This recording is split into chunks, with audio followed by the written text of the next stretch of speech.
I'm Andrew. I will be your course instructor for the day, where we'll make the classic Adirondack chair. And it was named after the Adirondack Mountains in New York State.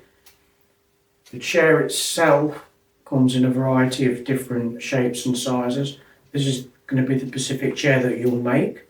We're making it in redwood. You won't be putting any stain on it, you'll be putting the stain on yourself. So just having a quick look around the chair, as you can see it's quite a large chair.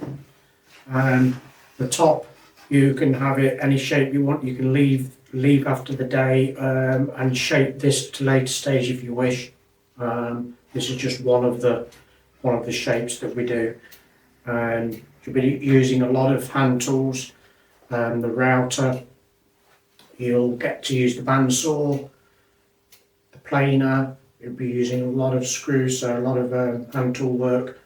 And hopefully come and join us and you'll go home after one day with a chair. Okay, thanks, take care, bye.